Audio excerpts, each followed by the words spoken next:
আল্লাহ রাব্বুল আলামিন বললেন, আমি এমন একটা কিতাব দিলাম যে কিতাবটা সন্দেহমুক্ত, অবিকৃত এবং অপরিবর্তনীয়। রব্বুল আলামিন বললেন, যালিকাল কিতাবু লা রাইবা ফীহি হুদাল লিল মুত্তাকিন।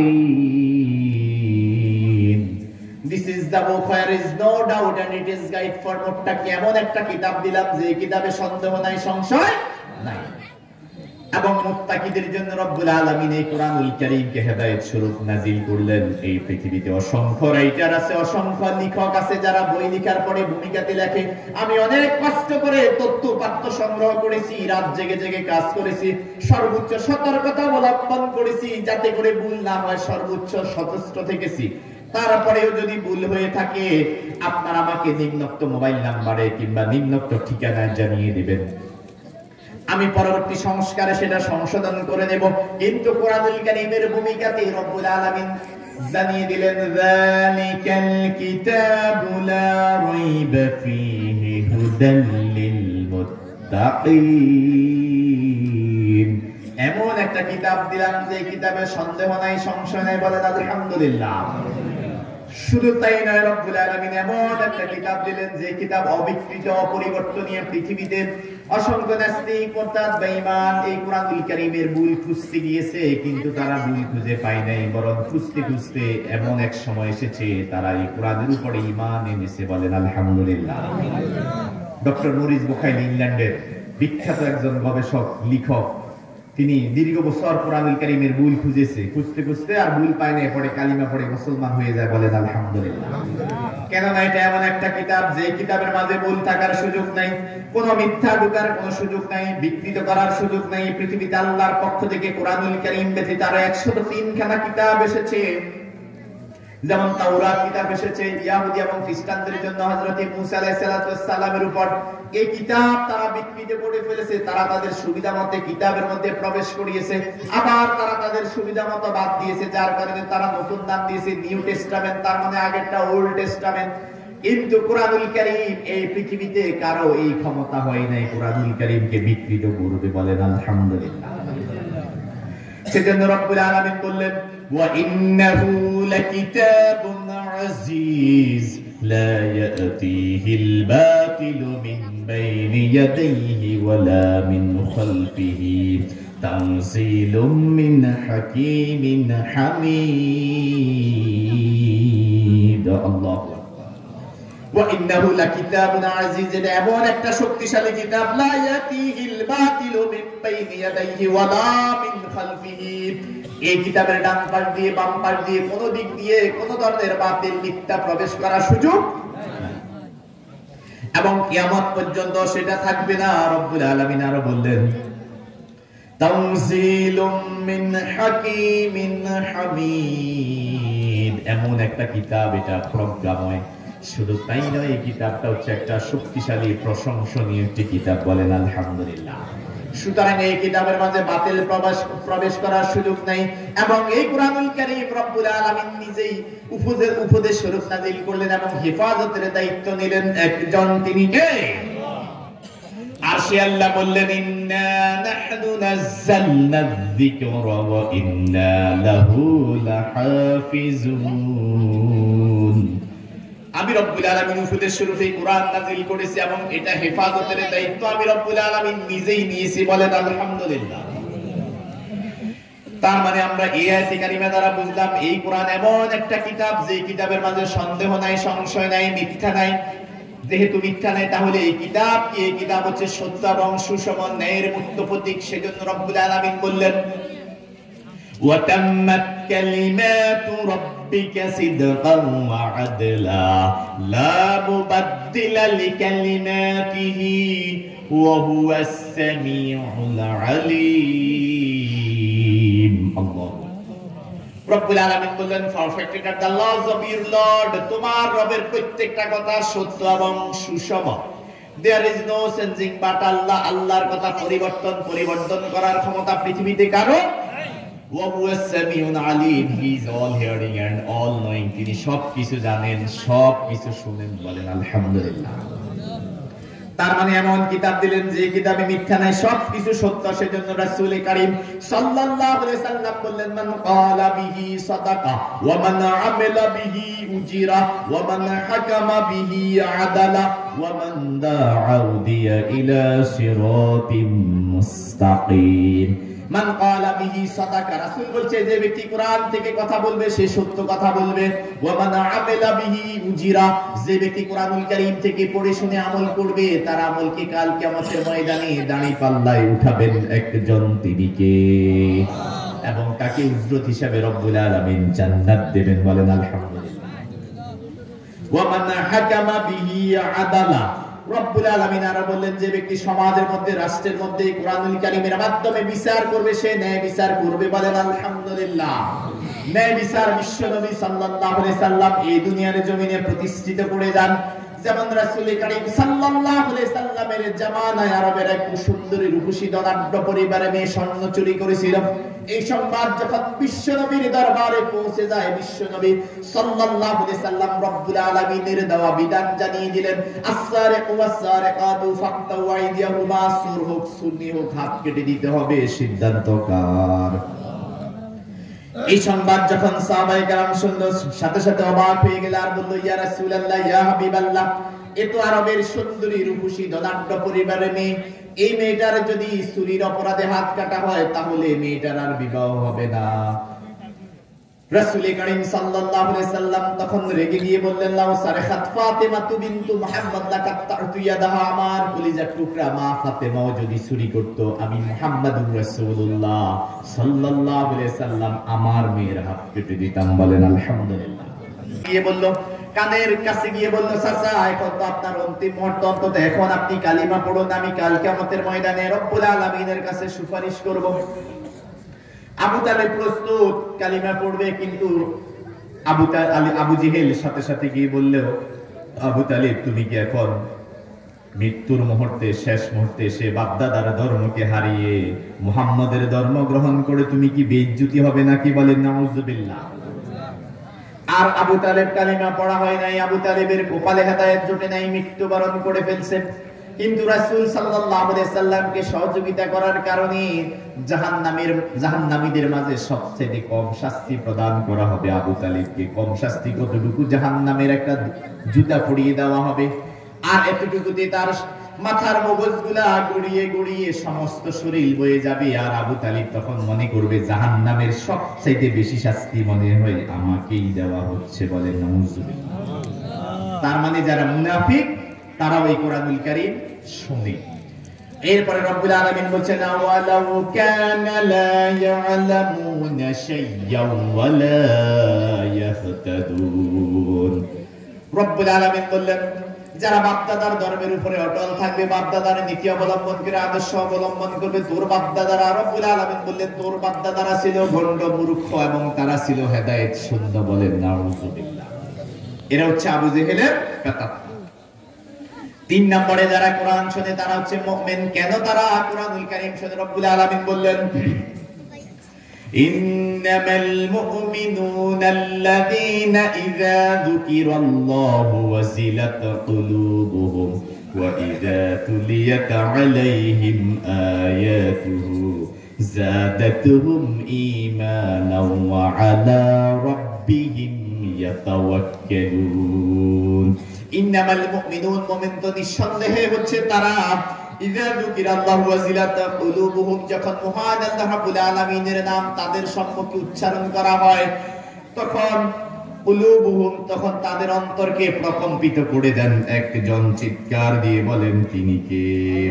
ওয়াজিলাত কুলুবুহুম, তখন তাদের অন্তরটাকে রব্বুল আলামিন প্রকম্পিত করে দেন। শুধু তাই নয়, ওয়া ইযা তুলিয়াত আলাইহিম আয়াতুহু, যখন তাদের সম্মুখে রব্বুল আলামিনের দেওয়া কোরআন তিলাওয়াত করা হয়, কোরআনুল কারীমের আয়াত কি তিলাওয়াত করা হয়, যাদাতুহুম ঈমানাও, তাদের ঈমানকে বৃদ্ধি করেন একজন, তিনি কে?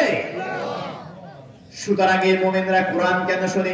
তাদের অন্তরকে যাতে করে রব্বুল আলামিন প্রকম্পিত করে দেয়। শুধু তাই নয়, তাদের অন্তরকে রব্বুল আলামিন নরম করে দিবেন, তাদের অন্তরকে রব্বুল আলামিনের জন্য ভিজিয়ে দিবেন একজন, তিনি কে?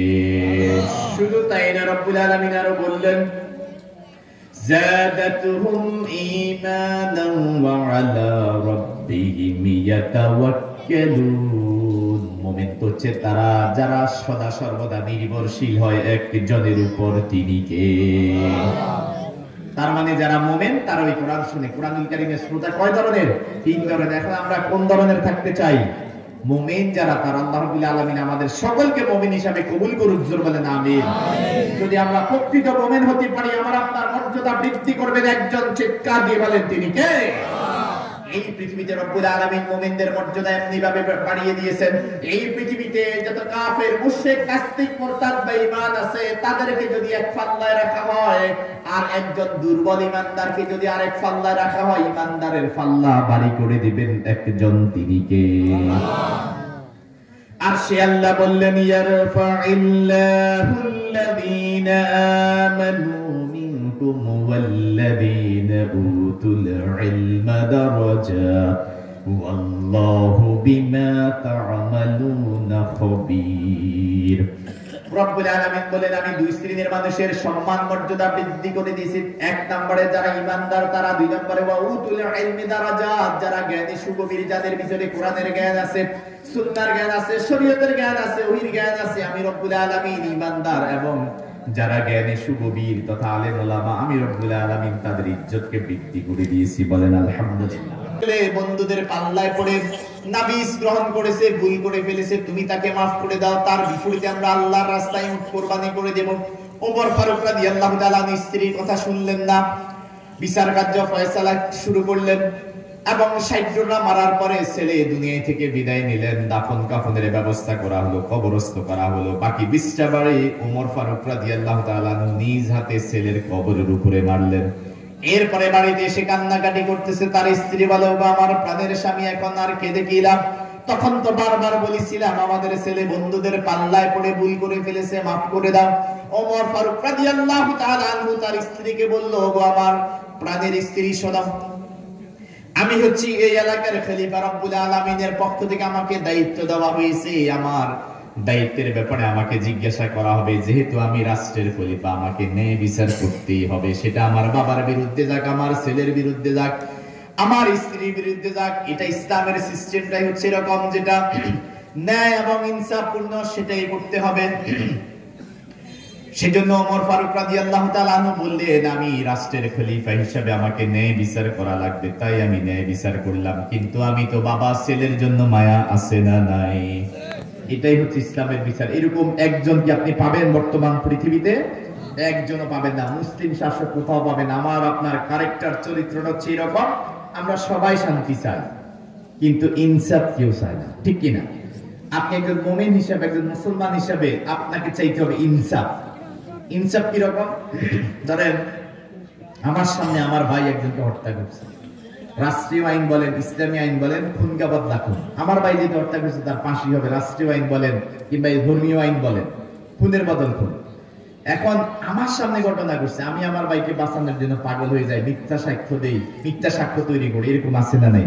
কিন্তু একজন মুমিন হিসাবে আমার দায়িত্ব কি, আমার ভাই যেটা হত্যা করছে, রাষ্ট্রীয় আইনই হোক, ধর্মীয় আইন হোক, এখানে ইনসাফ হোক, ন্যায় বিচার হোক। আমার ভাই যেটা হত্যা করে তার ফাঁসি হবে, অসুবিধা কি? কিন্তু এটা আমরা কেউ চাই?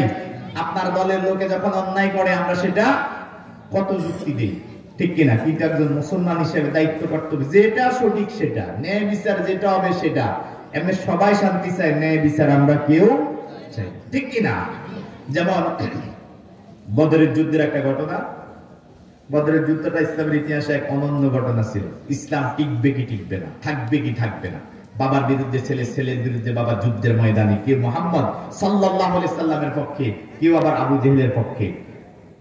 যুদ্ধ শেষে ফিরে এসেছে বাবা এবং ছেলে। বাবা ছিল মুহাম্মদ সাল্লাল্লাহু আলাইহি সাল্লামের পক্ষে, ছেলে ছিল আবু জেহেলের পক্ষে। দুইজনেই আবার বাড়িতে ফিরে এসেছে, খেতে বসছে একসাথে। ছেলে বলতেছে, বাবা আজকে বদরের যুদ্ধের ময়দানে আমি কিন্তু তোমাকে আমার হাতের তলোয়ারের নাগালের পাশে পেয়েছি। ইচ্ছা করলে তোমার শরীর থেকে তোমার মাথাকে আমি দ্বিখণ্ডিত করে দিতে পারতাম, কিন্তু তুমি যেহেতু আমার বাবা, আমাকে জন্ম দিয়েছো, সেজন্য আর আমি এই কাজটা করি নাই। আর বাবা বলতেছে, ছেলে আমি যদি তোমাকে আমার তলোয়ারের কাছে পেতাম, আমি তোমার দেহ থেকে মস্তক আলাদা করে দিতাম। সুবহানাল্লাহ বলেন। এটাই হচ্ছে ন্যায় বিচার, এটাই হচ্ছে ইনসাফ। আপনি ন্যায় বিচার প্রতিষ্ঠার জন্য বাবার বিরুদ্ধে যেতে পারেন, মার বিরুদ্ধে যেতে পারেন, অসুবিধা নাই, কিন্তু আমরা কি সেটা চাই? চাই না। সেজন্য রাসূল করিম সাল্লাল্লাহু আলাইহি সাল্লাম বলেন, মান ক্বালা বিহি সাদাকা ওয়া মান আমিলা বিহি উজিরা ওয়া মান হাকামা বিহি আদালা ওয়া মান দা'a ইলা সিরাতিন মুস্তাকিম। যে ব্যক্তি কোরআনুল কারীম থেকে কথা বলবে সে সত্য কথা বলবে, এবং যে ব্যক্তি এই কোরআনুল কারীম থেকে পড়ে শুনে আমল করবে তাকে উজরত হিসেবে রব্বুল আলামিন জান্নাত দেবেন। যে ব্যক্তি কোরআনুল কারীমের মাধ্যমে সমাজের মধ্যে, রাষ্ট্রের মধ্যে ন্যায় বিচার করবে সেই সঠিক বিচারে করলো, বলেন আলহামদুলিল্লাহ। এবং যে ব্যক্তি কোরআনুল কারীমের মাধ্যমে মানুষদেরকে আহ্বান করবে সে সঠিক পথের দিকে আহ্বান করবে, বলেন আলহামদুলিল্লাহ। আর এই কোরআন যদি আমি আপনি মানি আমাদের কি লাভ হবে? রব্বুল আলামিন বললেন, ফামান তাবিআ হুদায়া ফালা খাউফুন আলাইহিম ওয়ালা হুম ইয়াহজানুন। যে ব্যক্তি কোরআনকে মানবে তার দুনিয়াতে কোনো ভয় নাই, আখিরাতেও তার কোনো ভয় নাই, বলেন আলহামদুলিল্লাহ।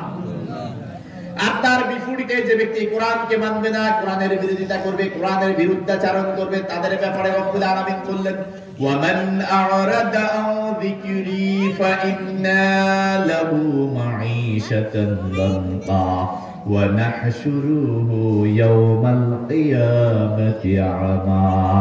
রব্বুল আলামিন বলেন, ওয়ামান আ'রাদা আন যিকরি, যে ব্যক্তি আমার দেওয়া বিধানে কোরআন থেকে দূরে থাকবে, এখানে জিকির মানে কোরআন, যে ব্যক্তি আমার দেওয়া বিধান কোরআন থেকে দূরে থাকবে, আমি রব্বুল আলামিন তার দুনিয়ার জীবনটাকে দানকান সংকীর্ণ করে দেব। এখানে আল্লাহ রাব্বুল আলামিন ছোট্ট একটা শব্দ ব্যবহার করলেন, দনকান। দনকান শব্দের একাধিক অর্থ, দনকান মানে কষ্টকর, দনকান মানে বিরক্তিকর, দনকান মানে অত্যন্ত কঠিন দুর্বিষহ একটা জীবন তৈরি করে দেবেন একজন, তিনি কে? আর এই আয়াতে কারিমার এই শব্দের বর্তমান প্রেক্ষাপটে যদি আমরা তাফসীর খুঁজি তাহলে আমার আপনার সমাজের মধ্যে আমরা দেখতে পাই কোটি কোটি টাকার মালিক, ঢাকাতে বাড়ি, চট্টগ্রামে বাড়ি, নিউ ইয়র্কে বাড়ি, তার কত টাকা সে নিজেও জানে না, কিন্তু এমন রোগ হয়েছে ডাক্তার তাকে খাবার দিয়েছে, রাত্রিবেলা এক প্লেট ভাত খাবে, দুপুরবেলা এক প্লেট ভাত খাবে, এর বেশি খেতে পারবে না। শুধু তাই নয়, রাত্রিবেলা ঘুম আসে না, ট্যাবলেট খাওয়ার পরে 1 ঘন্টা 2 ঘন্টা ঘুমায়, এরকম লোক আছে না নাই? কেন আল্লাহ রাব্বুল আলামিন বললেন, ওয়ামান আ'রাদা আন যিকরি ফাইন্না লাহু মাঈশাতান দানকা, যে ব্যক্তি আমার দেওয়া বিধান কোরআনুল কারীম থেকে দূরে থাকবে, আমি রব্বুল আলামিন তোমাদের জীবনটাকে, দুনিয়ার জীবনটাকে এইভাবে কষ্টকর করে দেব, বলেন নাউযুবিল্লাহ। শুধু তাই নয়, আমাদের এই দেশে র‍্যাব আছে, পুলিশ আছে, সিটা আছে, কোবরা আছে, আইন আছে, আদালত আছে, ম্যাজিস্ট্রেট আছে, থানা আছে। কেন আছে? যাতে দেশের মানুষ কি শান্তিতে থাকতে পারে। আসলে কি শান্তি আছে? কেন? ওই যে ওয়ামান আ'রাদা আন যিকরি ফাইন্না লাহু মাঈশাতান দানকা, আল্লাহর দেওয়া বিধান থেকে আমরা যদি ইসলামকে আমরা মানি, আমরা হচ্ছে সুবিধাবাদ জিন্দাবাদ, ঠিক কি না? এজন্য আমার আপনার জীবনটাকে রব্বুল আলামিন সংকীর্ণ করে দিলেন। শুধু তাই না, বাংলাদেশে হাজার হাজার হাসপাতাল আছে, লক্ষ লক্ষ ডাক্তার আছে, হাজার হাজার ওষুধ কোম্পানি আছে না নাই? কেন? মানুষ যাতে সুস্থ থাকতে পারে। আসলে সুস্থ আছে, হাসপাতালে গেলে বুঝবেন। ওই যে আল্লাহর দেওয়া বিধান থেকে আমরা দূরে, আজকে আমরা ইসলাম সুবিধা মতো মানি। সেজন্য রাসূল কারীম সাল্লাল্লাহু আলাইহি সাল্লাম বললেন, ইউশিকু আন ইয়াতি আলান নাস জামানুন লা ইয়াবকা মিনাল ইসলাম ইল্লা ইসমুহু ওয়া লা ইয়াবকা মিনাল কুরআন ইল্লা রাসমুহু মাসাজিদু মা'মুরাতুহু ইয়াখরাবু মিনাল হুদা উলামাহুম শাররুম মিন তাহতি ইয়াদিহিমিস সামা ওয়া মিন ইনদিহিম তাখরুজুল ফিতনাতু ওয়া ফীহিম তাউদ। বিশ্বনবী সাল্লাল্লাহু আলাইহি সাল্লাম বলেন, শেষ জামানায় আমার উম্মতের মাঝে এমন একটা অবস্থা হবে, লা ইয়াবকা মিনাল ইসলামি ইল্লা ইসমুহু, ইসলাম শুধু নামে মাত্র থাকবে, ঠিক কি না? আজকে আমরা ইসলাম সুবিধা মতো মানি, কেন না সে ইসলামও মানে, নিজেকে মুমিন দাবি করে, 5 ওয়াক্ত নামাজও পড়ে, শতকরা 10 টাকা সুদও খায়, আছে না নাই? মসজিদে গিয়ে প্রথম কাতারে থাকে, আবার শতকরা 10 টাকা সুদও খায়, আবার সে মাহফিলের সভাপতি হয়, মেলার সভাপতি হয়, আছে না নাই? সে মসজিদেও যায়, মন্দিরেও যায়, আছে না নাই? রব্বুল আলামিন বললেন, ইয়া আইয়ুহাল্লাযীনা আমানু উদখুলু ফিস-সিলমি কাফা ওয়া লা তাত্তাবিউ খুতুওয়াতিশ শাইতান ইন্নাহু লাকুম আদুউম মুবিন। ও ও মুমিনেরা তোমরা ইসলামে পরিপূর্ণভাবে প্রবেশ করো, ওয়ালা তাত্তাবিউ খুতুওয়াতিশ শাইতান, শয়তানকে অনুসরণ করবে না, শয়তানের পদাঙ্ক অনুসরণ করবে না। কেন করবে না? ইন্নাহু লাকুম আদুউম মুবিন, কেননা শয়তান হচ্ছে তোমাদের প্রকাশ্য শত্রু। বলেন নাউযুবিল্লাহ। আল্লাহ বলছে ইসলামে ঢোকো কি পরিপূর্ণভাবে, অথচ আমরা কি করি? ইসলাম মানি, ইসলামের এগেইনস্টে তন্ত্র মন্ত্র নীতি আদর্শ সেগুলো মানি, আছে না নাই? রব্বুল আলামিন আরো বললেন ওয়া মাইয়াবতাগি গায়রাল ইসলামি দীনান ফালাই ইউকবালা মিনহু ওয়া হুয়া ফিল আখিরাতি মিনাল খাসিরিন। Without Islam any kind of ideology will be not accepted by Allah in the day of judgment. ইসলাম ছাড়া অন্য মত, অন্য পথ, অন্য নীতি, অন্য আদর্শ কেউ যদি গ্রহণ করে তার আখিরাতকে ধ্বংস করে দিবেন একজন, তিনি কে? সুতরাং আপনাকে ইসলাম মানতে হবে পরিপূর্ণভাবে। সুবিধাবাদ জিন্দাবাদ মুমিন হওয়া যাবে না। রব্বুল আলামিন বললেন আফাতুমিনুনা বিবাদিল কিতাবি ওয়া তাকফুরুনা বিমা, তোমরা কি ইসলামের কিছু মানবে কিছু মানবে না? আপনি ঢাকা যাবেন, সোনাইমুড়ি চৌরাস্তা থেকে বাসে উঠলেন, বাসে ওঠার পরে আপনার এক হাত বাহির করে দিলেন, আবার মাথা বের করে দিলেন। মানুষ আপনাকে বকা দিবে, গাড়ির লোকের আপনাকে ধমক দিবে, ভাই আপনি মাথা ভিতরে ঢুকান, হাত ভিতরে ঢুকান। কেননা আপনার বডি যদি বাসের ভিতরে থাকে, হাত বা মাথা যদি বাইরে থাকে, অ্যাক্সিডেন্ট হওয়ার সম্ভাবনা আছে না নাই? অনুরূপ ভাবে আপনি ইসলাম মানলেন, ইসলামের এগেইনস্টে তন্ত্র মন্ত্র নীতি আদর্শ মানলেন, আপনি মুমিন হতে পারেন নাই। আজকে আমি আপনি মনে করি আমার নাম হচ্ছে আব্দুল্লাহ, আমার মা তাহাজ্জুদ পড়ে, আমার বাড়ির পাশে মসজিদ, আমার বাবা মুসলমান, আমার দাদা মুসলমান, আমি গরুর গোশত খাই, আমি কি মুসলমান না হয়ে পারি? আমাদের চিন্তা চেতনা এমন না। ইসলাম মানতে হবে কি পরিপূর্ণভাবে। আমরা আজকে ইসলাম পরিপূর্ণভাবে না মানার কারণে আজকে আমাদের দুনিয়ার জীবনটা দুর্বিষহ করে দিলেন একজন, তিনি কে? ইসলাম মানতে হবে পরিপূর্ণভাবে। সুবিধাবাদ জিন্দাবাদ মুমিন হওয়া যাবে না। এখন ইসলাম পরিপূর্ণভাবে না মানার কারণে, না জানার কারণে 5 ওয়াক্ত নামাজও পড়ে, মসজিদে গিয়ে প্রথম কাতারে থাকে, আবার শতকরা 10 টাকা সুদও খায়, আছে না নাই? রব্বুল আলামিন বললেন ইয়া আইয়ুহাল্লাযীনা আমানুত্তাকুল্লাহা ওয়া যারু মা বাকিয়া মিনার রিবা ইন কুনতুম মুমিনিন। O you who believe, fear Allah, avoid all things of interest if you are mu'min। ও মুমিনরা আল্লাহরে ভয় করো এবং সুদের যত বকেয়া আছে সমস্ত বকেয়া ছেড়ে দাও। এতদিন যা খাইছো খাইছো। If you are mu'min, যদি তুমি মুমিন হও, তার মানে যারা সুদ খায় তারা কখনো মুমিন হতে পারে। কিন্তু এখন আমরা কি করি? নামাজও পড়ে, শতকরা 10 টাকা সুদেরও খায়, আবার সুদের দোকান খুলে বসে আছে, ঠিক কিনা? আমরা যখন ছোট ছিলাম বা মুরব্বীরা যখন ছোট ছিল তখন সুদ ছিল, তবে কিরকম ছিল? বলতো মেয়ে বড়টার টাকা 10,000 আছে, নিয়ে যাও, কাউকে বলি না, যা দাও তুমি দিও। আর এখন আমরা সুদের দোকান খুলে বসে আছি, ঠিক কিনা? রাসূল বলছেন লির রিবা 70 জুজান আইসারুহা আইয়ানকাহা উম্মাহু, সুদের 70টারও বেশি গুনাহ রয়েছে, তার ভিতরে সর্ব উৎকৃষ্ট গুনাহ হচ্ছে আল্লাহ এবং তার রাসূলের বিরুদ্ধে যুদ্ধ করা। সর্বনিম্ন গুনাহ হচ্ছে মায়ের সাথে জিনা করা। বলেন নাউযুবিল্লাহ। 1 টাকা কেউ যদি সুদের খায়, মায়ের সাথে 36 বার, আরেক হাদিসে এসেছে 42 বার গুনাহ করলে, জিনা করলে যেই গুনাহ সমপরিমাণ গুনাহ দিবেন একজন, তিনি কে? কত জঘন্য দেখেন। 5 ওয়াক্ত নামাজও পড়ি আমরা, আবার সুদও খাই, আছে না নাই? তবে হ্যাঁ, আমাদের দেশে রাষ্ট্রীয়ভাবে সুদ খায়। যেমন আমি এতক্ষণ যে সুদের বিরুদ্ধে বলেছি, আমিও তো সুদের সাথে জড়িত। কেমনে? আমি মাদ্রাসায় চাকরি করি, সরকার মাস শেষে আমাকে ব্যাংকের মাধ্যমে বেতন দেয়। ব্যাংকে সুদ আছে না নাই? বাংলাদেশের সবাই মিলে চেষ্টা করলে ওই দেশ থেকে সুদ তাড়াতে পারবে না। কেন পারবে না? কারণ বাংলাদেশে যত ব্যাংক আছে, ইসলামী ব্যাংক সহ প্রত্যেকটা ব্যাংক বাংলাদেশ ব্যাংকের রুলস অনুযায়ী চলে, বাংলাদেশ ব্যাংকের আদলে চলে। বাংলাদেশ ব্যাংকে সুদ আছে না নাই? আর বাংলাদেশ ব্যাংক পরিচালনা করে বিশ্ব ব্যাংক। তার মানে সুদের গোড়া কোথায়? ওই ইহুদি খ্রিস্টানদের কাছে।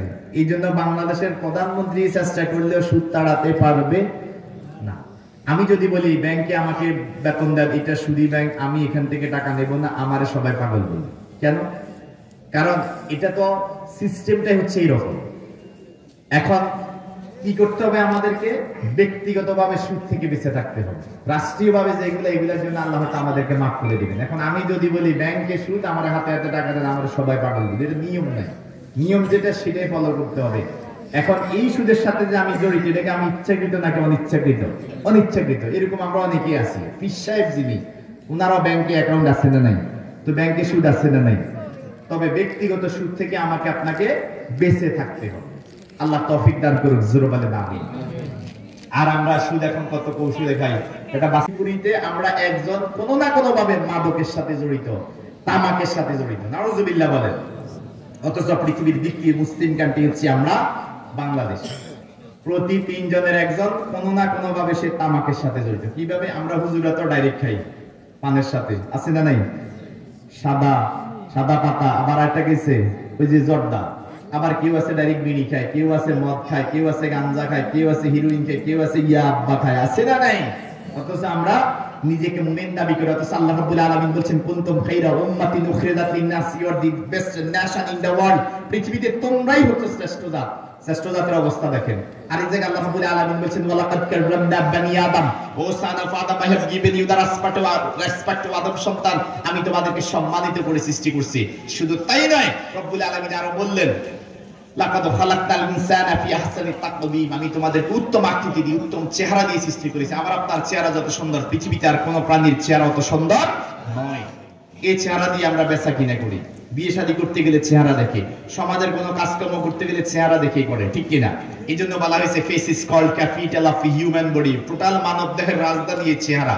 তাহলে এত সুন্দর চেহারা আল্লাহ দিল, শ্রেষ্ঠ জাত দিল, সম্মানিত জাত দিল, অথচ সেই সম্মানিত জাত দেশের মধ্যে পৃথিবীর দ্বিতীয় মুসলিম কান্ট্রি প্রতি 3 জনের একজন আমরা মাদকের সাথে জড়িত, আমরা তামাকের সাথে জড়িত, নাউজুবিল্লাহ বলেন। এইগুলার মূল কারণ হচ্ছে আমরা এই কোরআন থেকে দূরে, এই কোরআন থেকে দূরে সরে যাওয়ার কারণে আজকে আমাদের দুর্গতি। তাহলে বিশ্বনবী সাল্লাল্লাহু আলাইহি সাল্লাম বললেন এই কোরআন থেকে আজকে আমরা দূরে সরে যাওয়ার কারণে সারা পৃথিবীতে মুসলমানরা নির্যাতিত, নিপীড়িত, লাঞ্ছিত, বঞ্চিত, পদদলিত, ঠিক কিনা? বিশ্বনবী সাল্লাল্লাহু আলাইহি সাল্লাম বিদায়দের ভাষণে 2 লক্ষ সাহাবাকে উদ্দেশ্য করে সেদিন বলেছিলেন তারাকতু ফীকুম আমরাইন শাইয়াইন লাম তাদিল্লু মা তামাসসাকতুম বিহিমা কিতাবাল্লাহি ওয়া সুন্নাত রাসূলিহি, I am leaving for you 2 things, the holy Quran and the sunnah। রাসূল করিম সাল্লাল্লাহু আলাইহি সাল্লাম বলেন আমি তোমাদের জন্য 2টি জিনিস রেখে যাচ্ছি, একটা হচ্ছে আল্লাহর কোরআন, আর একটা হচ্ছে আমি নবীর সুন্নাহ। You will never be lead, তোমরা কখনো পথভ্রষ্ট হবে না, গোমরাহি হবে না, পদদলিত হবে না, লাঞ্ছিত হবে না, বঞ্চিত হবে না, অপমানিত হবে না। If you follow those 2 things strictly, যদি পরিপূর্ণভাবে কোরআন এবং সুন্নাহকে আঁকড়ে ধরো। আসলে কি আমরা দর্শি? পড়িও নাই। আগে যুগে তো সকালবেলা ফজরের পরে বিভিন্ন ঘর থেকে কোরআনের আওয়াজ শোনা যেত, ঠিক কি না? এখন কি আছে? সেটা ফেসবুকিং এ নিয়ে গেছে, সোশ্যাল মিডিয়ায় আমরা ডুবে থাকি সারা রাত। আবাল বৃদ্ধা বনিতা থেকে শুরু করে সবাই আমরা এই মোবাইলে মগ্ন, যার কারণে সকালবেলা ফজরের নামাজ হয় না, কোরআন তেলাওয়াত তো ফরজ, ঠিক কি না? অথচ রব্বুল আলামিন বলেন আকিমিস সালাতা লিদুলুকিশ শামসি ইলা ওয়াসাকিল লাইল ওয়া কুরআনাল ফাজরি ইন্না কুরআনাল ফাজরি কানা মাশহুদা। আকিমিস সালাতা লিদুলুকিশ শামসি ইলা ওয়াসাকিল লাইল, তোমরা দিনে রাতে নামাজ পড়বে এবং সকালবেলা ফজরের সময় কোরআন তেলাওয়াত করবে। কেননা সকালবেলা যে ব্যক্তি ফজরের সময় কোরআন তেলাওয়াত করবে, কাল কিয়ামতের ময়দানে কোরআন তার জন্য সাক্ষ্য দেবে। বলেন আলহামদুলিল্লাহ। আল কোরআন হুজ্জাতুন লাকা ওয়া আলাইকা, রাসূল করিম সাল্লাল্লাহু আলাইহি সাল্লাম বলেন যে ব্যক্তি কোরআনকে মানবে, কোরআনের পক্ষে থাকবে, তার জন্য এই কোরআন কাল কিয়ামতের ময়দানে রব্বুল আলামিনের কাছে সাক্ষ্য দিবে। তার বিপরীতে যে ব্যক্তি কোরআন মানবে না, কোরআনের বিরোধিতা করবে, যারা কোরআনের পক্ষে থাকবে তাদের বিপক্ষে যদি সে থাকে, যারা কোরআনের বিধান বাস্তবায়ন করতে চায় সে যদি তার বিপক্ষে থাকে, কাল কিয়ামতের ময়দানে এই কোরআন তার বিপক্ষে সাক্ষ্য দেবে। বলেন নাউজুবিল্লাহ। তাহলে আমরা মুসলমানরা সারা পৃথিবীতে কেন নির্যাতিত, নিপীড়িত, লাঞ্ছিত, বঞ্চিত? বুঝা গেছে ইবাদুল কোরআন ওয়াস সুন্নাহ, কোরআন সুন্নাহ থেকে আজকে আমরা দূরে। কোরআন পড়িও না, জানি না, আমি মনে করি আমি বক্তা হয়ে গেছি, আমি খতিব হয়ে গেছি, আমি প্রফেসর হয়ে গেছি, আমার আর পড়ার দরকার কি? উনি মনে করে আমি তো চেয়ারম্যান হয়ে গেছি, আমার আর পড়ার দরকার কি? আপনি মনে করেন আমি বড় ব্যবসায়ী, আমার আর দরকার কি? আমি এসপি, ডিসি, মন্ত্রী হয়ে গেছি, আমার আর পড়ার দরকার কি? দোলনা থেকে কবর পর্যন্ত ইলম অর্জন করতে হবে, পড়ালেখার কোনো শেষ নাই, বয়স নাই, ঠিক কিনা? কিন্তু আমরা পড়ি না, জানি না। রমজান আসলে আমরা হয়তো একটু কোরআন তেলাওয়াত করি, অতটুকু সারা বছর খবর নাই। এখন কোরআন না জানার কারণে, কোরআন না বুঝার কারণে, ইলম অর্জন না করার কারণে, পড়ালেখা না করার কারণে আজকে মুসলমানরা সারা পৃথিবীতে নির্যাতিত, নেতৃত্ব শূন্য, ঠিক কিনা? আপনি হয়তো বলবেন না হুজুর আমাদের মনে জনসংখ্যা কম, সম্পদ কম, সীমানা কম। না, পশ্চিমে মরক্কো, পূর্বে ইন্দোনেশিয়া পর্যন্ত সুবিশাল সীমানা আমাদের মুসলমানদের। আলহামদুলিল্লাহ বলেন। সারা পৃথিবীতে 228টা স্বাধীন সার্বভৌম রাষ্ট্রের ভিতরে 57টা স্বাধীন রাষ্ট্র মুসলমানদের। আলহামদুলিল্লাহ বলেন। সারা পৃথিবীতে যত জনসংখ্যা আছে প্রতি 4 জনের একজন মুসলমান। আলহামদুলিল্লাহ বলেন। বর্তমান পৃথিবীতে জনসংখ্যা রয়েছে 800 কোটি, তার ভিতরে 200 কোটি মুসলমান, তার মানে প্রতি 4 জনের একজন মুসলমান। আলহামদুলিল্লাহ বলেন। তাহলে আমাদের কি সীমানা কম, জনসংখ্যা কম, সম্পদ কি কম? এই পৃথিবীতে যত সম্পদ আছে তার 60% সম্পদ আল্লাহ আমাদেরকে দিয়েছে। আলহামদুলিল্লাহ বলেন। তাহলে আমাদের কিছুই অভাব নাই। অভাব হচ্ছে কোরআন সুন্নাহ থেকে দূরে। কোরআন সুন্নাহ না জানার কারণে নিজেদের ভিতরে দলাদলি, হানাহানি, মারামারি আছে না নাই? টুপি দিয়ে বুঝায় হাতে কোন দল করে, জুব্বা দিয়ে বুঝাই দেয় হাতে কোন দলের মুড়ি, এরপরে ফাড়গি দিয়ে বুঝায় এটা কোন দলের, কোন মাসলাকের ফাড়গি, ঠিক কি না? অথচ we are Muslim, it is our main intimacy. আমরা মুসলমান, এটাই হচ্ছে আমাদের প্রধান পরিচয়, ঠিক কি না? যে যত বেশি জ্ঞানী সে তত বেশি বিনয়ী। কিন্তু আমরা না পড়ার কারণে, না জানার কারণে সারা পৃথিবীতে আমরা মার খাচ্ছি, আমরা বুঝতেছি না। তাহলে আমাদের সীমানারাও কম নাই, সম্পদেরও কোনো ঘাটতি নাই। শুধু তাই না, আজকে আমরা ইহুদি খ্রিস্টানদের 5 গোলামে পরিণত হয়েছি। মুসলমানদের আল্লাহ কি দেয় নেই? যেমন আপনি যদি স্থলপথে সারা পৃথিবী ভ্রমণ করেন, আপনাকে বিশেষ করে আফ্রিকা মহাদেশ থেকে এশিয়া মহাদেশে আপনি যদি আসবেন বা যাবেন, তাহলে ফিলিস্তিন নামক যে রাষ্ট্র আছে সেই রাষ্ট্রের উপর দিয়ে আপনাকে যেতে হবে বা আসতে হবে। ফিলিস্তিন আমাদের মুসলিম ঘাঁটি। আলহামদুলিল্লাহ বলেন। সারা পৃথিবী আপনি যদি আকাশ পথে ভ্রমণ করতে যান, তেলের প্রয়োজন আছে না নাই? তেলের 90% আল্লাহ আমাদেরকে দিয়েছে। আলহামদুলিল্লাহ বলেন। আরব কান্ট্রিতে। এরপর আসেন, আপনি যদি জলপথে সারা পৃথিবী ভ্রমণ করেন, এক মহাসাগর থেকে আরেক মহাসাগরে যাবেন, আপনাকে হরমুজ প্রণালী দিয়ে যাওয়াই লাগবে। সে ইহুদি হোক, খ্রিস্টান হোক, হিন্দু হোক, মুসলিম হোক, হরমুজ প্রণালী দিয়েই যেতে হবে, বিকল্প রাস্তা নাই। যেমন ধরেন আপনাদের সোনাইমুড়ির মানুষগুলা ঢাকা যাইতে হবে, এখান দিয়ে সহজ রাস্তা, ওই উন্নয়ন ঘুরি যাইলে এটা অসম্ভব।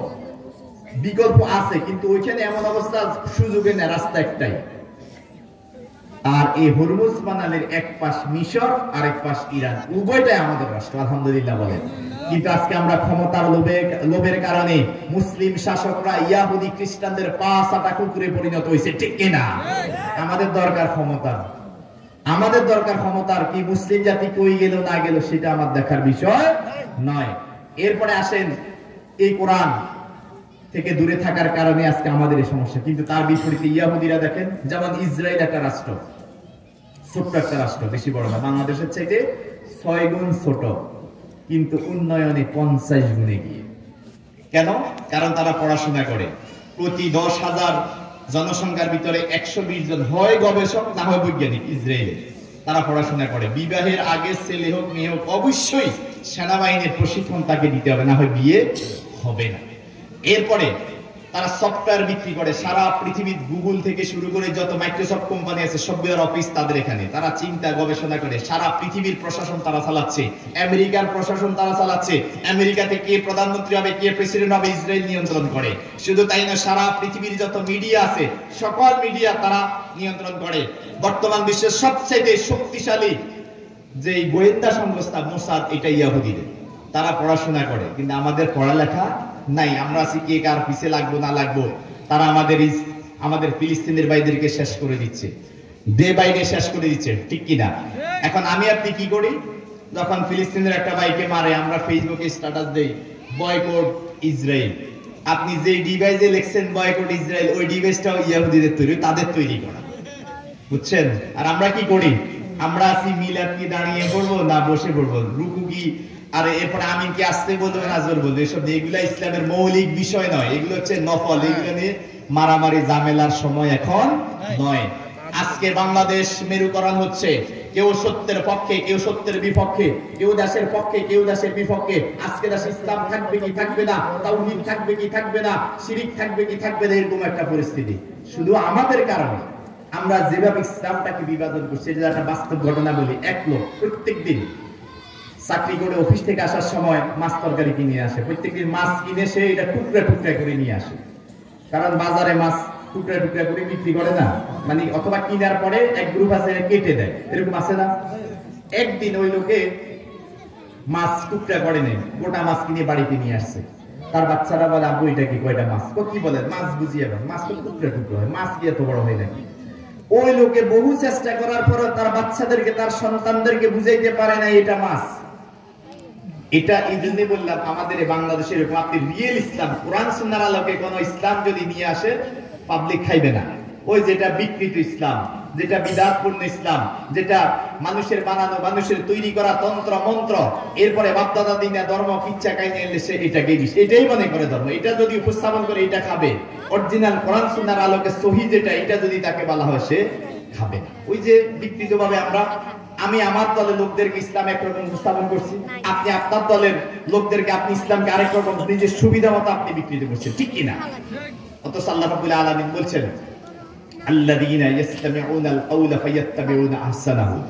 আমাদের মাঝে অনেকেই বলে সরবনাইয়ের পীরে বলে এটা আমরা কোনটা মানবো, সারসিনার পীরে বলে ওইটা আমরা কোনটা মানবো, জামাত ইসলামের আমিরে বলে ওইটা আমরা কোনটা মানবো, হেফাজতের আমির বলে ওইটা আমরা কোনটা মানবো। এরকম অনেক লোক আছে না? তাদের উত্তর আল্লাহ দিয়েছেন আল্লাযীনা ইসতামিউনাল কাওলা ফায়াত্তাবিউনা আহসানাহু। তুমি সবার কথা শোনো, অসুবিধা নেই, সবার মাহফিলে যাও, সবার দরবারে যাও, সবগুলা শোনো, তবে ফায়াত্তাবিউনা আহসানাহু, যেটা উত্তম, যেটা সেরা, যেটা ভালো তুমি সেটা গ্রহণ করো। এখন কোনটা সেরা কোনটা সেরা না এটা জানার তো গিলু আপনার নাই, আপনি তো পড়েন নাই, আপনি তো কোরআন পড়তে পারেন না, আপনার ভিতরে তো শরীয়তের মৌলিক জ্ঞান নাই, সেজন্য আপনি বিভ্রান্ত হচ্ছেন, সেজন্য আপনি বলতেছেন অমুক হুজুর এটা বলে, তমুক হুজুর এটা বলে, আমরা কোন দিকে যাব?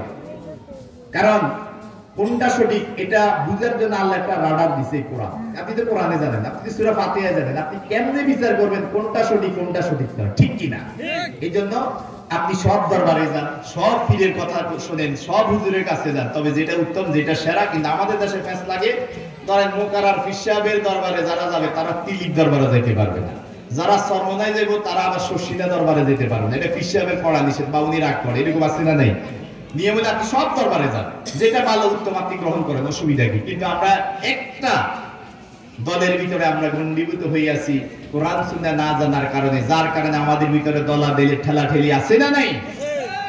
সুতরাং আমাকে আপনাকে পড়তে হবে, জানতে হবে। ইকরা বিসমি রাব্বিকাল্লাযী খালাক, read by the name of Allah who has created you. পড়ো তোমার প্রভুর নামে, যে প্রভু তোমাকে সৃষ্টি করেছে। কোরআনুল কারীমের সর্বপ্রথম আয়াত ইকরা বিসমি রাব্বিকাল্লাযী খালাক, রিড, পড়ো।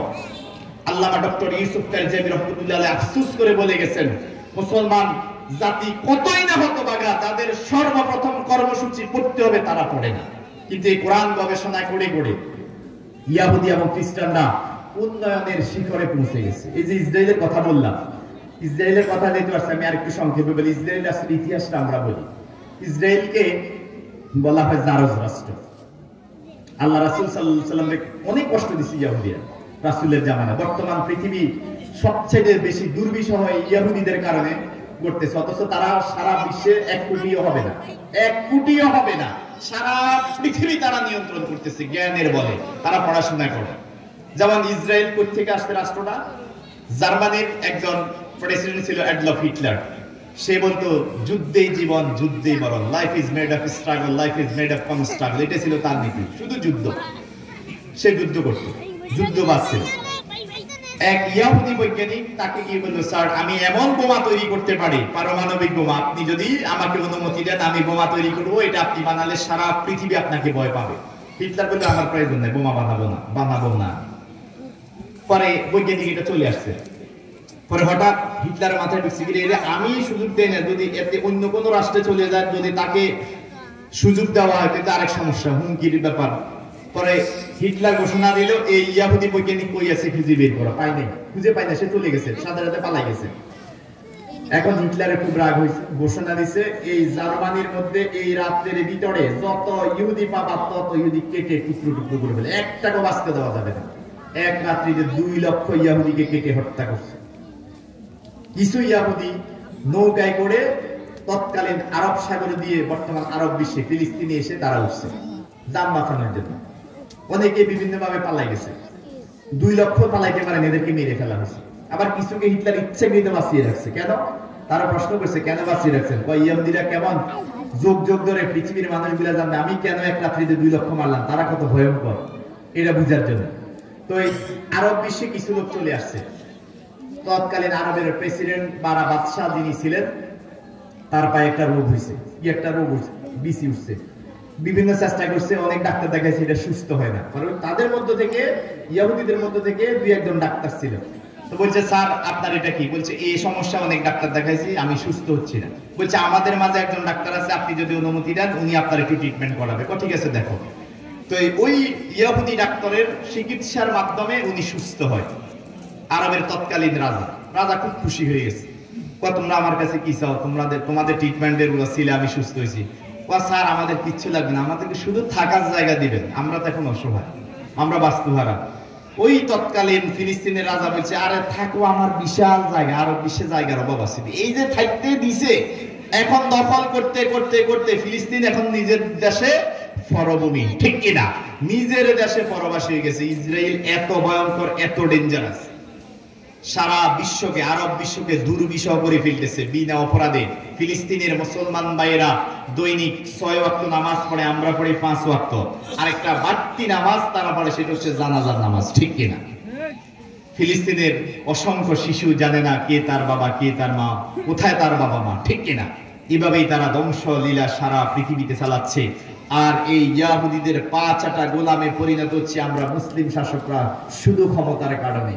কেননা আমার আল্লাহর উপরে তাওয়াক্কুল নাই, কোরআন সুন্নাহর জ্ঞান আমার ভিতরে নাই, জ্ঞান বিজ্ঞান আমার ভিতরে না থাকার কারণে আজকে সারা পৃথিবীতে ইহুদি খ্রিস্টানরা নেতৃত্ব দিচ্ছে, আর মুসলমানরা তাদের গোলামি করতেছে, ঠিক কিনা?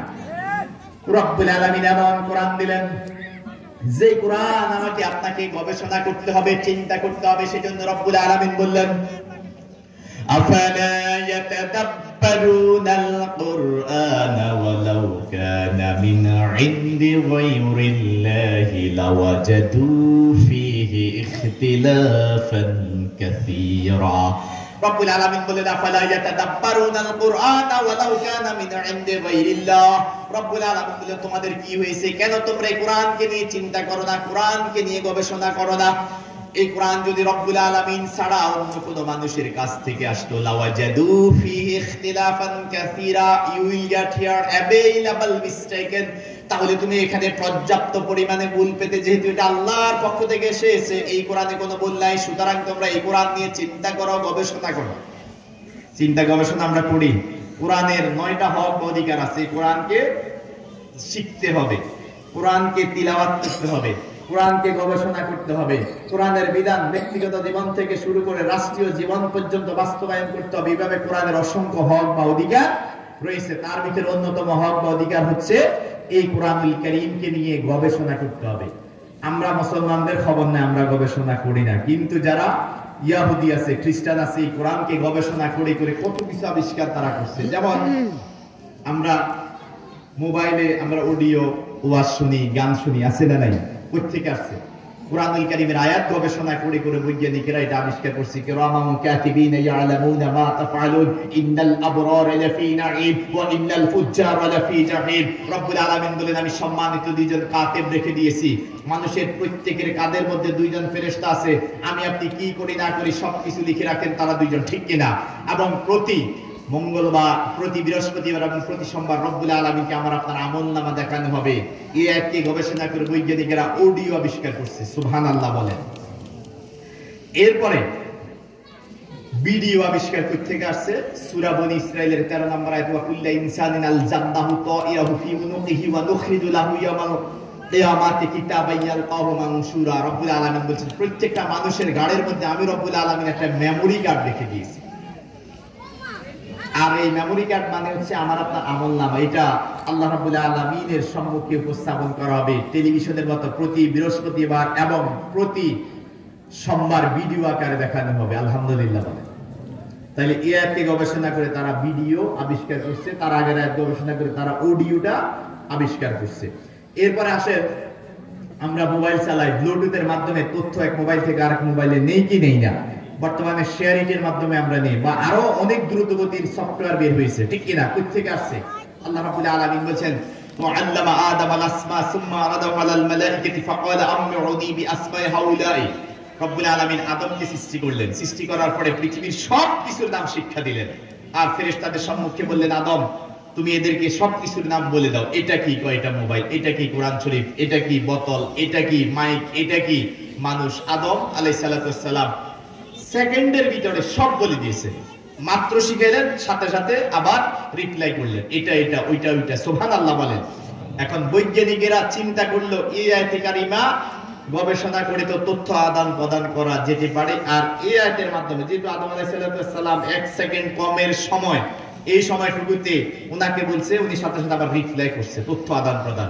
তার মানে এই যে শেয়ারিং ব্লুটুথ এর মাধ্যমে আমরা তথ্য আদান প্রদান করি, কোরআনুল কারীমের এই আয়াতে কারিমা থেকেই আবিষ্কার করা হয়েছে, বলেন আলহামদুলিল্লাহ। এরপরে আমরা যুদ্ধ বিমান যেটা বানানো হয়েছে, যুদ্ধ বিমান কিংবা যে উড়োজাহাজ, যেটা উড়োজাহাজ থেকে আসছে, আল্লাহ রাব্বুল আলামিন বলছেন আওয়ালাম ইয়ারাউ ইলা তায়রি ফাওকাকুম সাফাতিন ওয়া ইয়াকবিদনা মা ইউমসিকুহুন্না ইল্লার রহমান। রব্বুল আলামিন বললেন সূরা মুলুকের 19 নম্বর আয়াত, তোমরা আওয়ালাম ইয়ারাউ ইলা তায়রি ফাওকাকুম সাফাতিন ওয়া ইয়াকবিদনা মা ইউমসিকুহুন্না ইল্লার রহমান। ও পৃথিবীর মানুষেরা, তোমরা কি দেখো না কিভাবে আমি রব্বুল আলামিন আকাশের মধ্যে পাখিকে উড়াই? পাখি কিভাবে আকাশে ওড়ে? বিমানের মতো, ঠিক কি না?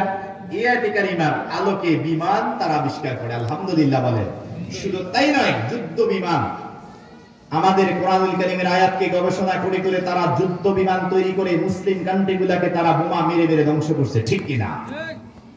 আসহাবিল ফিল আলাম ইয়াজআল কাইদাহুম ফি তাদলিল, সূরা আল ফিল। আমরা সকলেই সূরাটা জানি। এই সূরা কেন নাযিল হয়েছে? রাসূল করিম সাল্লাল্লাহু আলাইহি সাল্লাম দুনিয়াতে আগমনের পূর্বে ওনার দাদা আব্দুল মুত্তালিবের আন্ডারে, ওনার তত্ত্বাবধানে কাবা শরীফ ছিল।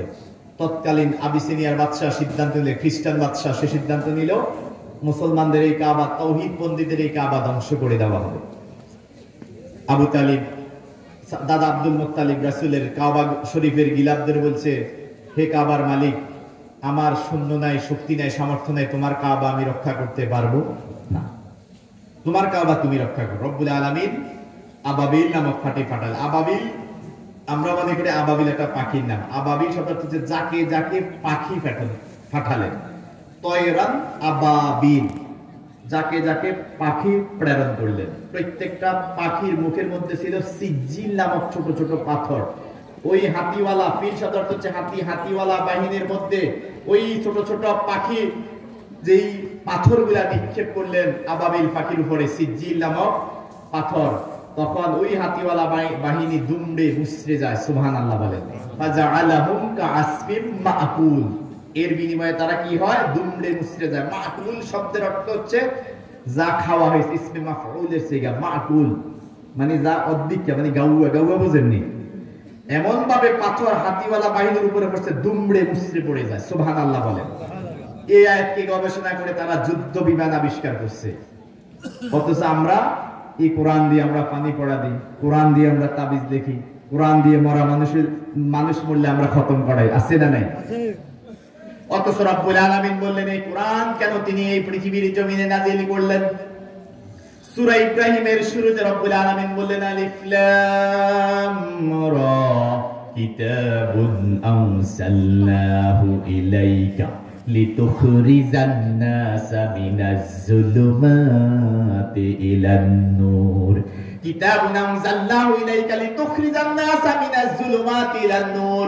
ও নবী, আমি আপনার উপরে একখানা কিতাব নাযিল করেছি, আপনার দায়িত্ব কর্তব্য হচ্ছে লিতুখরিজান নাসা মিনাজ যুলুমাতি ইলান নূর, মানুষদেরকে অন্ধকার থেকে আলোর দিকে নিয়ে আসবেন, বলেন আলহামদুলিল্লাহ। এখানে রব্বুল আলামিন বলছেন মিনাজ যুলুমাতি ইলান নূর। জুলুমাত আল্লাহ বহু বচন ব্যবহার করলেন। জুলুমাতের এক বচন হচ্ছে জুলমুন, জুলমুন মানে অন্ধকার। আবার জুলুমাতকে আল্লাহ বহু বচন ব্যবহার করলেন। জুলুমাত মানে হচ্ছে ইসলামের এগেইনস্টে তন্ত্র মন্ত্র নীতি আদর্শ যা কিছু আছে, জুলুমাত বহু বচন ব্যবহার করার কারণ হচ্ছে এখানে একাধিক অর্থ। কেননা জুলুমাত মানে হচ্ছে ঈমান বিধ্বংসী বিষয়সমূহ, ঈমান বিধ্বংসী বিষয়সমূহ, ইসলাম বিধ্বংসী বিষয়সমূহ। আর রব্বুল আলামিন নূরকে এক বচন ব্যবহার করলেন, নূরের বহু বচন আনোয়ার। কুরআনুল কারীমের মাঝে সাধারণত নূরের বহু বচন আনোয়ার পাওয়া যায় না, কেন না এখানে নূর দ্বারা আল্লাহ কোরআনকে বুঝিয়েছেন।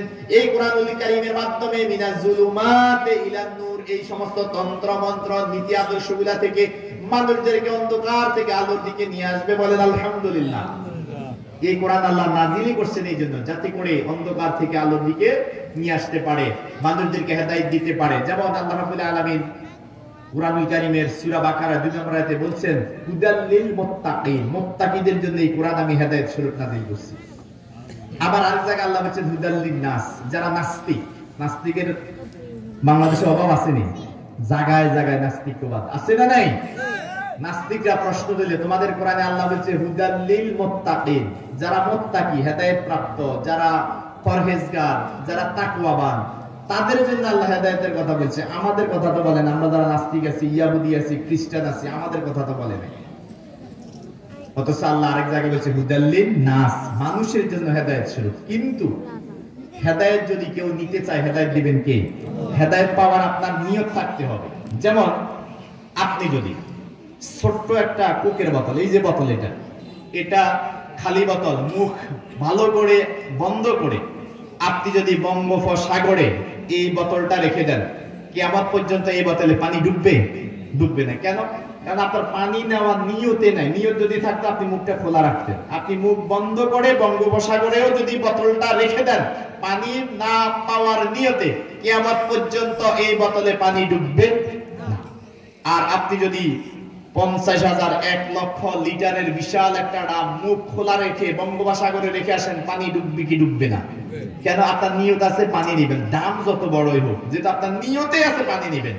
আর এটা ছোট, পানির অভাব নাই ওখানে, কিন্তু আপনার নিয়ত হচ্ছে কি পানি নেবেন না। এখন আপনার যদি নিয়ত থাকে আমি এই কোরআন থেকে হেদায়েত নেব না, মাইয়াহদিহিল্লাহু ফালা মুদিল্লা লাহু ওয়া মাইয়ুদলিলহু ফালা হাদিয়া লাহু, আল্লাহ যাকে ইচ্ছা তাকে হেদায়েত দেন, যাকে ইচ্ছা তাকে গোমরাহি করেন। পৃথিবীর সবাই মিলে চেষ্টা করলেও তাকে হেদায়েত দেবেন না একজন, তিনি কে? সুতরাং এই কোরআন আল্লাহ কেন নাজিল করলেন? হুদাল লিল মুত্তাকিন, মুত্তাকিদের জন্য হেদায়েত স্বরূপ। হুদাল লিন নাস, মানুষের জন্য হেদায়েত স্বরূপ এই কোরআন নাজিল করলেন একজন। চিৎকার দিয়ে বলেন তিনি কে? আল্লাহ। তাহলে রব্বুল আলামিন বললেন লিইউনজিরা মান কানা হাইয়া, আমি জীবিত মানুষের জন্য এই কোরআন নাজিল করলাম। সুতরাং এই কোরআনুল কারীমের বিধানকে আমাকে আপনাকে ব্যক্তিগত জীবন থেকে শুরু করে আপনাকে রাষ্ট্রীয় জীবন পর্যন্ত এই কোরআন মানতে হবে। অথচ এই কোরআন আমরা পড়ি নাই, কোরআন আমরা জানি না। সেজন্য রাসূল কারীম সাল্লাল্লাহু আলাইহি সাল্লাম বলেন লা ইয়াবকা মিনাল কোরআন ইল্লা রাসমু, কোরআনুল কারীমে শুধু রসম থাকবে, কাগজে লেখা থাকবে, বাস্তবায়ন থাকবে। এরপরে বিশ্ব নবী সাল্লাল্লাহু আলাইহি সাল্লাম বলেন মাসাজিদু মা'আমিরাতু হিয়া খরাবুম মিনাল হুদা, শেষ জামানায় আমার উম্মতের মাঝে মসজিদগুলা চাকচক্যময় হবে, মোজাইক করা থাকবে, টাইলস করা থাকবে, কিন্তু মুসল্লি শূন্য, হেদায়েত শূন্য আছে না নাই? শুক্রবারে যখন আপনি মসজিদে যাবেন, জুমাবারে নামাজ পড়তে যাবেন, দোতলা তিনতলা পড়ে রাস্তা পর্যন্ত পড়ে যায়, কিন্তু ফজরের নামাজের সময় একজন বা দুইজন আছে না নাই? যতদিন পর্যন্ত বাংলার জমিনে জুমার নামাজের মসজিদে যে পরিমাণ মুসল্লি না হয়, ফজরের জামাতের সময় সেই পরিমাণ মুসল্লি না হবে, ততদিন পর্যন্ত বাংলার জমিনের ইসলামের অবস্থার পরিবর্তন হবে না। ঠিক কি না? এইজন্য রাসূল বলছে মাসাজিদু মা'আমিরাতু হিয়া খরাবু মিনাল হুদা, শেষ জামানায় আমার উম্মতের মাঝে মসজিদের অবস্থা এমন হবে, চাকচক্যময় হবে, টাইলস করা থাকবে, এসি থাকবে, মোজাইক পাথর থাকবে, কিন্তু হেদায়েত শূন্য। সকালবেলা ইমানদার, বিকালবেলা কাফের, এরকম আছে না নাই? এরপরে বিশ্বনবী বললেন উলামাহুম শাররুম বিন তাহতিয়াদি মিসামা, শেষ জামানায় আমার উম্মতের মাঝে আল্লাহ রাব্বুল আলামিনের আসমানের নিচে, জমিনের উপরে আলেমরা হবে অতি নিকৃষ্ট। বলেন নাউযুবিল্লাহ। রাসূল কারীম সাল্লাল্লাহু আলাইহি সাল্লাম অন্য হাদিসে বললেন খায়রুল খিরারিল উলামা শাররুশ শিরারিল উলামা, সমাজের মাঝে আলেমরা হবে উৎকৃষ্ট, আবার আলেমরা হবে নিকৃষ্ট। বলেন নাউযুবিল্লাহ। উলামায়ে কেরাম হবে দুই প্রকার, একটা হচ্ছে উলামায়ে হক আর একটা হচ্ছে উলামায়ে সু। উলামায়ে সু কম না বেশি? যেদিকে তাকাবেন লেবাসদারি বন্ড আছে না নাই? তারা ইসলামকে হাতিয়ার হিসেবে ব্যবহার করতেছে। সেজন্য রাসূল কারীম সাল্লাল্লাহু আলাইহি সাল্লাম বলেন শেষ জামানায় আমার উম্মতের মাঝে আলেমরা হবে অতি নিকৃষ্ট, আবার আলেমরা হবে অতি উৎকৃষ্ট।